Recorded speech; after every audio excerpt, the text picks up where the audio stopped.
Deuxième séance pour les équations en quatrième. Alors, la séance 1, on a donc vu qu'est-ce que c'est qu'une équation. D'abord, je vous avais rappelé qu'une égalité en maths, c'est une affirmation qui est soit vraie, soit fausse. C'est une affirmation qui affirme que la première partie de l'égalité est à la même valeur que la deuxième partie de l'égalité. Une équation, c'est une égalité, mais cette fois-ci qui contient une variable. Et donc, résoudre une équation, ça va être trouver la valeur de la variable pour laquelle l'égalité est vraie. Et cette valeur, ça sera la solution de l'équation. Et ce qu'on a vu à la première séance, c'était tester si une valeur est solution ou non d'une équation.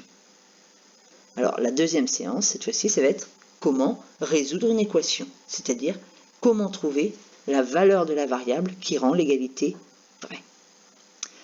Alors, premièrement, un tout petit peu de mots de vocabulaire. D'abord, pour une équation, ou même pour une égalité, on parle de membres d'une égalité ou de membres d'une équation. Chaque membre, il y a deux membres dans une égalité. Le premier membre, c'est la première expression avant le symbole égal. Le deuxième membre, c'est l'expression après le symbole égal. Précision, donc, on dit une égalité est vraie ou fausse. Une équation, elle, ne peut pas être vraie ou fausse, puisque son critère, si elle est vraie ou fausse, dépend de la valeur de la variable. On ne peut pas dire qu'une équation est toujours vraie ou qu'une équation est toujours fausse.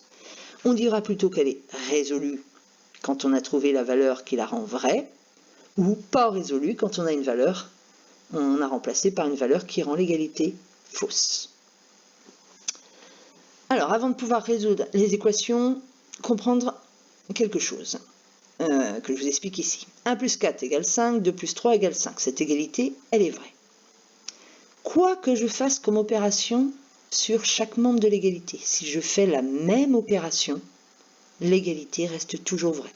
Que je fasse une addition, une soustraction, une multiplication ou une division, si l'égalité du début était vraie, elle reste vraie quelle que soit l'opération que je fais.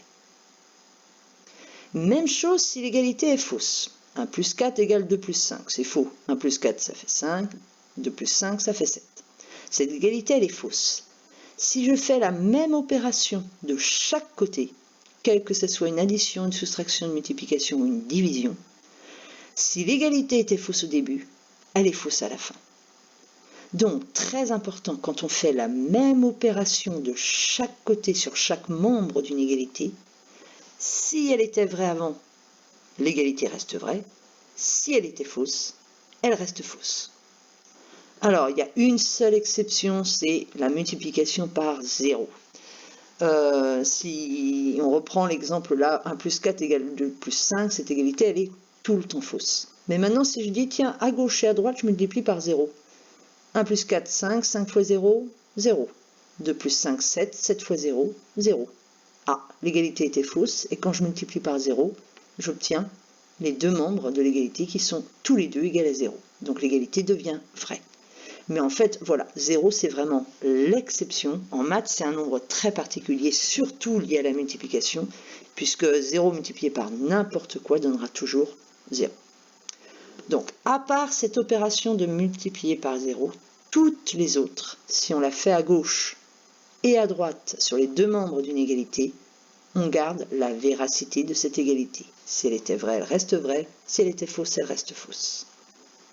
Alors maintenant, comment on va trouver la solution d'une équation? Alors, donc jusque-là, on avait testé pour vérifier est-ce qu'on obtenait la même chose.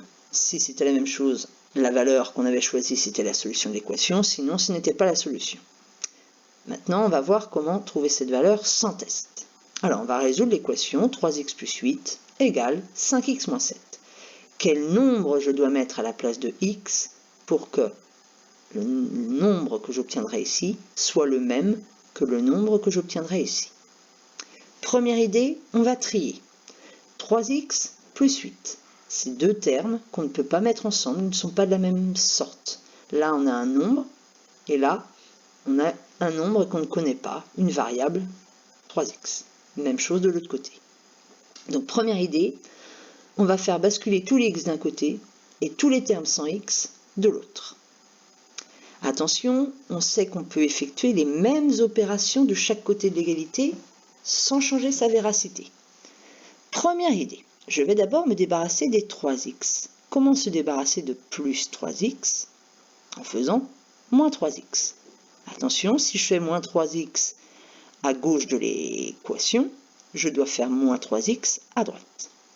Alors, 3x moins 3x, 0. Il me reste seulement 8. 5x moins 3x, ça me fait 2x de ce côté-là, et puis les moins 7. À quoi cette première opération? Elle sert à éliminer les termes en x d'un des membres, celui de gauche, de l'équation. Et donc ce membre n'a plus qu'un seul terme qui n'a pas de x. Comme on a fait la même opération, la valeur qui rend cette égalité vraie est la même que la valeur qui rend cette égalité vraie. Sauf qu'on a une équation un petit peu plus simple. On continue. Maintenant, dans la deuxième partie, on a 2x moins 7. C'est deux termes qui ne sont pas de la même sorte. On va se débarrasser du moins 7. Comment? En faisant plus 7. Moins 7 plus 7, ça s'en va. Ça donne 0. Du coup, si on a fait plus 7 à gauche, on est obligé de faire plus 7 à droite.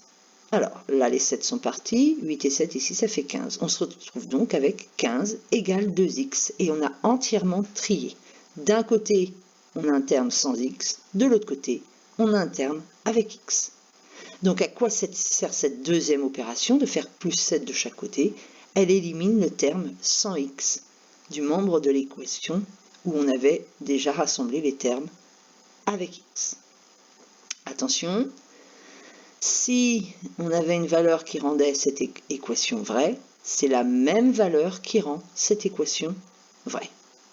La solution de cette équation-là, c'est la même que cette équation-là.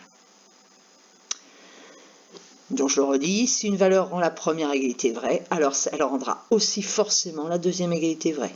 Si une valeur rend la première égalité fausse, elle rendra forcément la deuxième égalité fausse.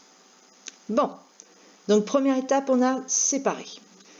Deuxième étape, on va trouver la valeur de la variable, la valeur de 1x. Donc là, on est du style ax, quelque chose multiplié par x, égale b. Et l'objectif, c'est de se retrouver avec 1x égale, là, on ne sait pas combien. Alors, comment on va faire pour se débarrasser de 2? On va d'abord simplifier. L'idée, ça va être de simplifier le coefficient.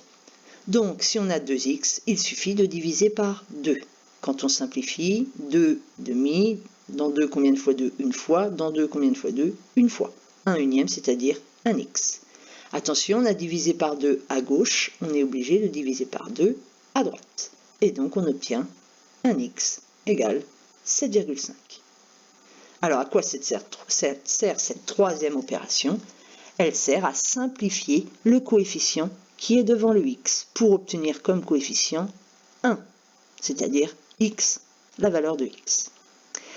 Attention, comme on a fait la même opération, si l'égalité 15 égale 2x était vraie, l'égalité 7,5 égale x est vraie aussi. Alors, la solution de l'équation de début, c'est donc la même que la solution de la dernière équation obtenue.